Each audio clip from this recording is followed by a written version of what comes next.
কি সুন্দর পরিষ্কার পরিচ্ছন্ন এই প্রতিষ্ঠানে আপনার সন্তানটাকে দেন, নুরানিটা পড়ুক, হেফজ শেষ করুক, তারপরে এবার আপনার সন্তানকে আপনি মাশাআল্লাহ জেনারেল লাইনে পড়ো, সে একটা ইঞ্জিনিয়ার হলো, তার দিলের মধ্যে আল্লাহর কিছুটা হলো ভয় আসবে, দিলের মধ্যে আল্লাহর ভয় থাকবে, চিন্তা করবে আমার বাবা আমাকে ইঞ্জিনিয়ার বানিয়েছে, আমি বুয়েট ফেরত ইঞ্জিনিয়ার, আমার তো জাতি আমার কাছ থেকে অনেক কিছু পাবে, সে জাতিকে কিছু দেওয়ার চেষ্টা করবে, আল্লাহর মেহেরবানি সে নিজেও লাভবান হবে, জাতীয় এরকম চরিত্রবান ছেলের দ্বারা জাতীয় লাভবান হবে। বলেন আলহামদুলিল্লাহ। এই জন্য এই প্রতিষ্ঠানগুলো ভাই ঘৃণা করবেন না, এই প্রতিষ্ঠানগুলো এড়িয়ে যাবেন না, এই প্রতিষ্ঠানগুলোকে মহাব্বত করবেন, দিলে মাঝে মাঝে ঢুকে যাবেন, খোঁজ খবর নিবেন কেমনে চলতেছে, কিভাবে চলতেছে, আর একটু ভালো কি করে করা যায়, আর একটু সুন্দর কিভাবে করা যায়, আন্তর্জাতিক মানের হাফেজ কিভাবে বের করে আনা যায় ইত্যাদি। যাবেন, একটু বসবেন, মায়া লাগবে, মায়া লাগবে, একটু দরদ লাগবে, এই মায়াটা দ্বীনের প্রতি হবে, কোরআনের প্রতি হবে, ভালোবাসা হবে। আপনি যে দল করেন আপনার দল আপনার কাছে থাক না ভাই, সমস্যা কি? আপনি বিএনপির লোক, জামাত ইসলামের লোক, আওয়ামী লীগের লোক, আপনি হেফাজত ইসলামের লোক, তবলিগের লোক, আপনি কোনো হক্কানি পীরের মুরিদ, অসুবিধা নাই।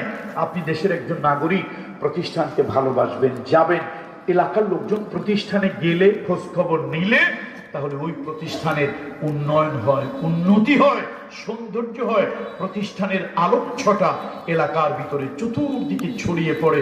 আমি তানবীরুল কোরআন হিফজ মাদ্রাসা উত্তর সমৃদ্ধি প্রবৃদ্ধি কামনা করছি। বাজারের ব্যবসায়ী ভাইদের জন্য 2 থেকে 3 মিনিট 4 মিনিট একটু কথা দেখুন। আহাল্লাল্লাহুল বাইআ ওয়া হাররামান রিবা, আল্লাহ তাআলা বেচা কেনাকে হালাল করেছেন, বেচা কেনাকে আল্লাহ তাআলা হালাল করেছেন। বেচা কেনা হলো মুবাদালাতু শাইই বিশাই, কোন জিনিসের পরিবর্তে জিনিস পরিবর্তন করা বেচা কেনা। আল্লাহ নবীর সাহাবারা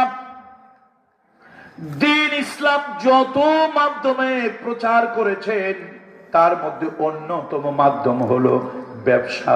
রাসূলুল্লাহর সাহাবীরাই বাংলাদেশে এসেছেন ব্যবসা নিয়ে, আল্লাহ রাসূলের সাহাবীরা ওই ভারতবর্ষে এসেছেন ব্যবসা নিয়ে, চীন দেশে গিয়েছেন ব্যবসা নিয়ে।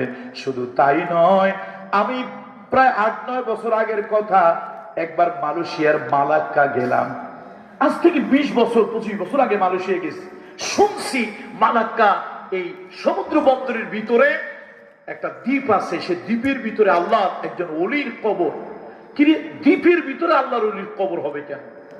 শেষে যে বাড়ি মালয়েশিয়া যাই, নানান প্রোগ্রাম, ব্যস্ততা ব্যস্ততা ব্যস্ততা, ওই ঢেকি তো স্বর্গে গেলেও বাড়া বাঁধে, বিদেশে ঘুরতে গেলেও আমরা ঘুরতে পারি না। আজকে এই প্রোগ্রাম, কালকে ওই প্রোগ্রাম, লোকেরা ধরে চিনে।